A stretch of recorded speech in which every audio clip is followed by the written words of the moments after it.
Recording in progress. Good evening, everyone. I want to welcome you all to the Tax Resolution Help Center. My name is May. I will be hosting today's session and introducing today's speaker. I will also be coordinating the Q&A chat session at the end of this session. I want to congratulate all of you for taking steps to deal with your taxes from all sources, including income tax, payroll tax, property tax, excise tax, and sales tax represent a 35% to 60% reduction in your personal savings and wealth. As you probably know, those with 1% of the wealth in this country have experts to help them pay a small percent of tax. Our goal is to help you reduce how much you pay in tax by educating and informing you on ways to reduce past, present, and future tax expenses. We think you're entitled to live a happier, healthier life by keeping more of what you earn and getting the taxman off your back. Our goal is to provide you good information with the opportunity to ask questions that are important to you. The presentation itself will last about 20 minutes plus 20 to 30 minutes for you to ask questions by chat. I will select the questions and present them to today's expert. If you wish, you can include your first name and your state. That would be great. Other than that information, your identity is not mentioned. The information you are receiving in this session is not specific tax advice. So if you want specific tax advice for your situation, you are free to contact today's expert or any of our tax experts at Tax Resolution Help Center. As you know, these group sessions are included in your do it yourself membership fee of $20 per month. And if you are not yet a member, please sign up today. We need your financial support. And to better understand what might be on your mind during the session, I might include some polling questions to ask you. I will then finish with a 5 minute wrap up. Also, a survey will be sent looking for your feedback. And then finally, this session will be recorded. The topic for today's session is everything you need to know about tax payment plans, installment agreements, and offer in compromise. Oh, I'm so sorry about that. Our topic for today is apologies for that mistake, truckers, trades, and other blue collar tax returns. And the speaker for today's session is Jared Smouth. And Jared has been a CPA for over 18 years, providing accounting, budgeting, financial, information technology, management, pension, tax, and other services to state and local governments, nonprofits, individuals, and small businesses. He believes that taxes are necessary for a government to function. However, he believes that we should not be paying any more than necessary and enjoys assisting his clients in finding ways to optimize their tax situation. With that said, introducing Jared Spout. Thank you, May. Grateful to be with everybody tonight to give you some brief information on blue collar tax returns and some of the expenses and things how we should be expecting um, being self-employed or working in that industry. One of the first things that's important to understand is what we are being taxed on when we're self-employed in any industry. Because a lot of people, when they start out their businesses, they don't necessarily think about taxes until they have to start paying them. When we're employed as a W-2 employee, we get a paycheck every 2 weeks or every month or every other or twice a month or whatever frequency. We pay 7.65 of our Social Security and Medicare is taken out of our paycheck, and our employer matches that same percentage, and it gets sent to the IRS for the Social Security and Medicare taxes. Being self-employed, we are considered both the employee and the employer, so we are liable for that full tax at 15.3%. And it's not automatically deducted from our paychecks unless we do have a payroll system set up and we're um, maybe an 1120s and have payroll set up, not considered a partner, where we get paid differently. So we have to remember to monitor those expenses and pay them periodically throughout the year.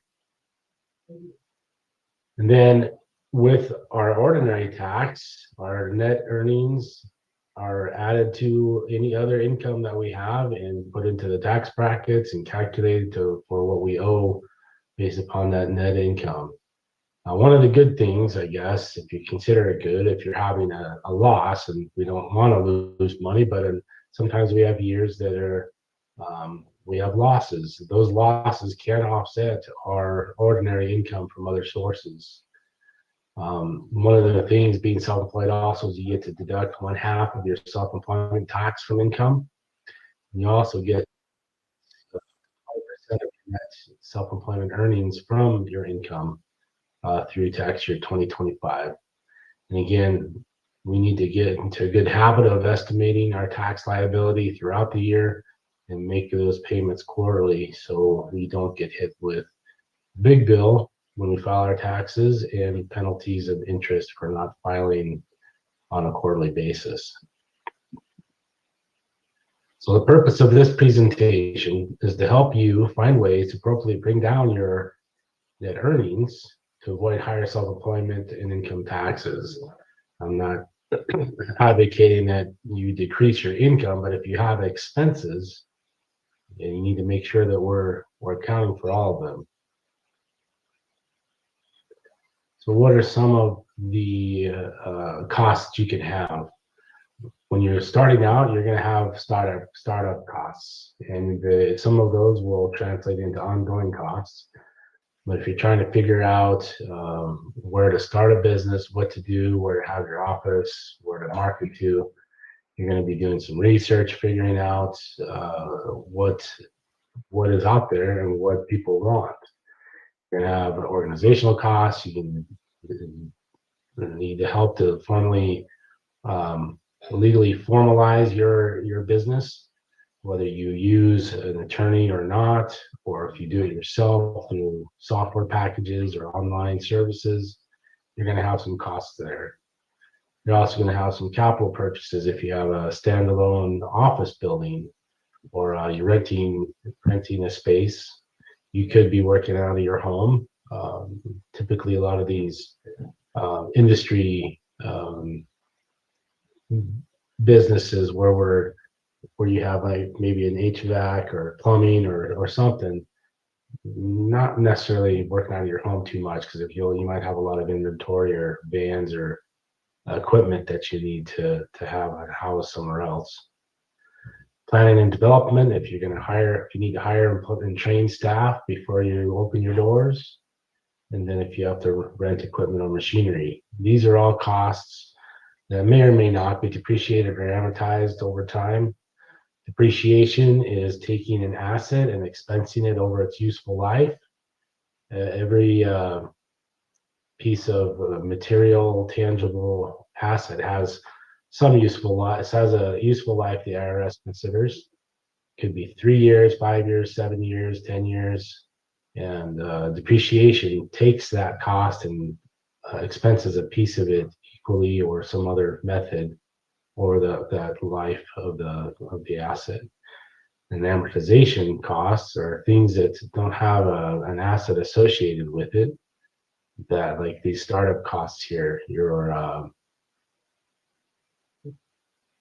planning and development, things that you pay that don't have an asset associated with it, they get amortized also. And so with administrative and office costs, you have rent and you have utilities, you have internet, the things that you're going to spend on office supplies, printing costs, anything you need, anything you spend money on to run your office. You want to make sure you expense those also. You have certifications, education, licensing, and memberships, things that you've invested to educate yourself and get to where you are. You need to be licensed. Typically, with most of these trades and businesses, you're going to have education. If you've gone to a trade school that is eligible for federal grants, federal student loans. You possibly could qualify for the American Opportunity Credit. That is, AOC is not referring to the senator in New York, and lifetime learning credit, not to limit the liability company, or for the education credits that may be available to you.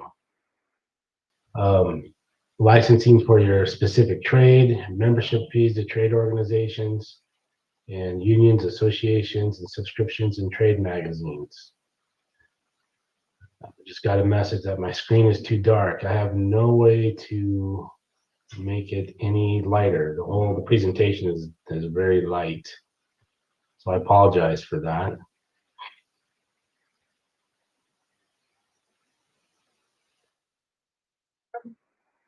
Advertising and client services costs. If you have registration for attending industry conferences, merchant fees for trade shows we have here in Arizona, home and garden conventions and big convention centers a couple times a year. You work in that, and you do what you can to work, get um,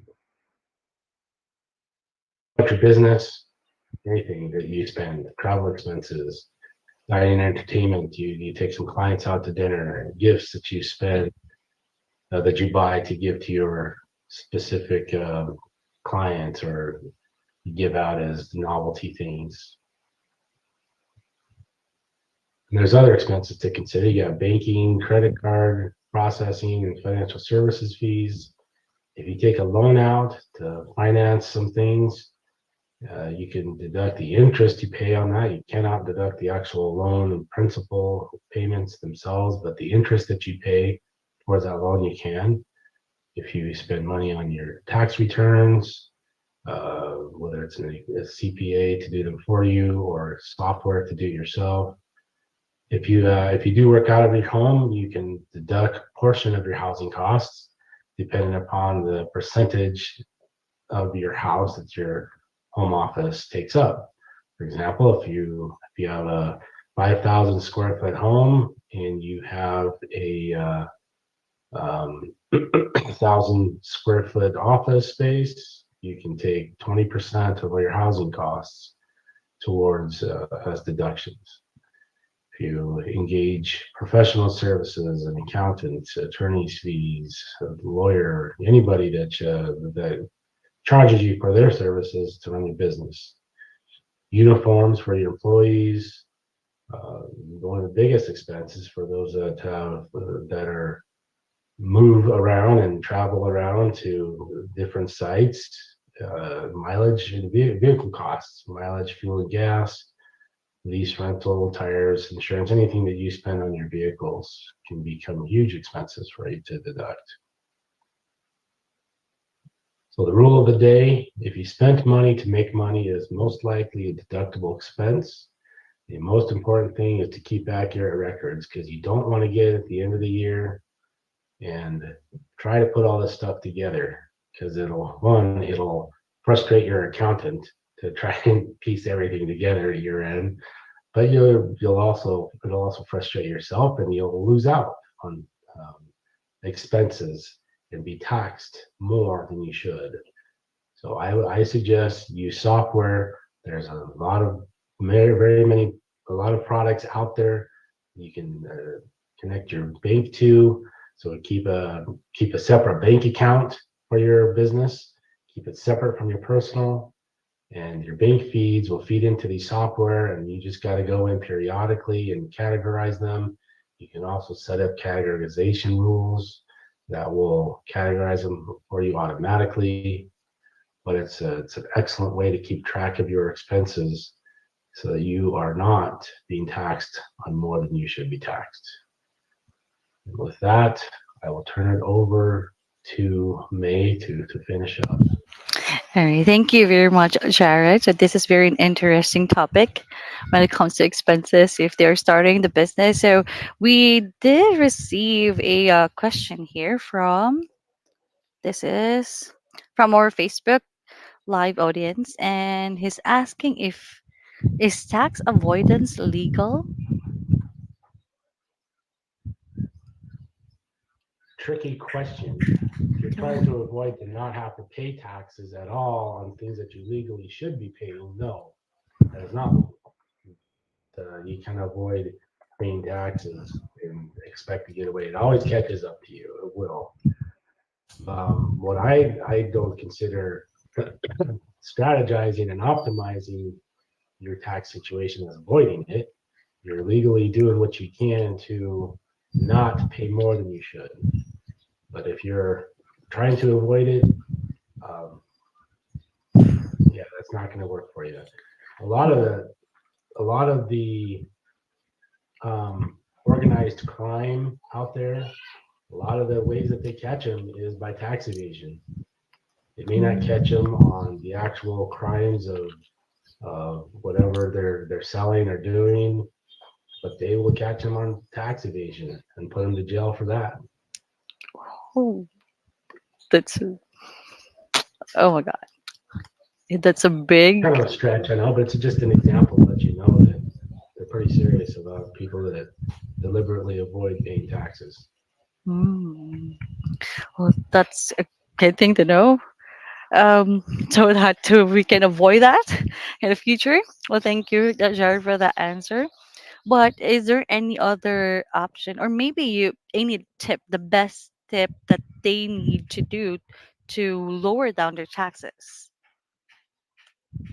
Again, just keep track of everything. Be Mm, aware, plan. You don't want you. It's best to pay your taxes throughout the year. Set money aside. Set aside a percentage of your income for taxes so that you can pay it when it's due and not scramble around trying to figure out how you can pay your taxes at the end of the year and be tempted to not pay it. Rule of thumb is, I would say, at least 20% of your net earnings. 15.3% right away is self-employment tax. So it's a good rule of thumb, minimum probably 20%. And you pay them quarterly and keep track of everything. okay, thank you, Jared. There you go. That's one tip that you need to do. And we have one more question. This is again in Facebook, one of our live audience in Facebook. Can I deduct the cost to travel to Fort Myers for hurricane work and the cost of living down there? You said for hurricane work, Mm-hmm. Yes. are you is it part of your business? Are you earning income, or is it more of a charitable volunteer type of thing? Because it would depend on the purpose and Mm, how it's you it's for work. it's for work. So, okay, Mhm. so if you're traveling there for work, then yes, your travel expenses would be deductible. Let's say it's for charity. It's for charity. You can deduct mileage for charitable. They're considered non-cash contributions. Mm, Um, whether you can deduct living or lodging expenses, that's questionable. Um, you may be able to do some of it. But check with a tax professional about the specifics and be able to help you. okay. Great. Thank you for the answer, Jared. And there's another question, just last third question. I think this is gonna be the last. Can I pay my son to work for me on job site cleanup work and just issue him a 1099? Technically, the letter of the law from the IRS is that if you employ family members, they have to go through a payroll system where you're issuing them a W-2. Now, children under the age of 18, there are not, you don't have to withhold certain taxes. I think it's, I can't remember which taxes. I apologize. but it's either Social Security, Medicare you don't withhold, or there's state taxes you don't need to withhold. But there's certain taxes you don't have to withhold on children under the age of 18, but technically you're supposed to run it through a payroll system where you issue them a W-2. Having said that, I have clients that do issue 1099s to family members. I wouldn't recommend it. Um, the IRS may come and get it, but the important thing is that you're reporting it somehow. So if you're reporting it on a 1099 and uh, the IRS knows that and you're sending it to the IRS, that's important. And then the other important thing is that your county member, if they need to file, if they're required to file because they meet the income thresholds, that they're reporting that income. So it'd be a bigger issue if it was cash under the table and you were avoiding the taxes, as the first question was. Okay, that it boils down again if you are avoiding the taxes. Okay, right. Well, thank you very much. That's our last question for today's session. Anything else that you want to add or any takeaway for this session? No, I appreciate the time and thank you guys for joining us tonight. Awesome. All right. And I want also to thank you, Jared, for your time, for sparing us time. I know this is already after your work, it's night, but thank you so much for sharing your ideas, your knowledge, and giving us an examples, real life examples on how to deal with the taxes. I hope you have a great night. You're welcome. Thank you. Bye bye.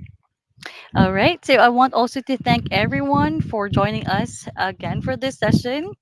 And I hope we see you again next week for another session. And of course, you can contact our expert tonight if you have further questions. And we want to make sure that we are able to help you with your taxes and increase your wealth. We do this with the TriTax method of DIY, do it yourself, DIT, do it together, and DIA, do it all. Three methods, one solution. Reduce stress from no IRS or state tax debt and a happier, healthier life. If you are not yet a member, please join for less than $20 per month. We need your support to continue to offer more of these sessions. And since it is now tax season, we have many sessions to help you do a better job of doing your taxes yourself. And of course, if you want help, we have a team of experts who can do your tax return for you. Please check our website at taxresolutionhelpcenter.com and please join as a member today for only $19.95 per month. Again, thank you all for attending and have a wonderful evening.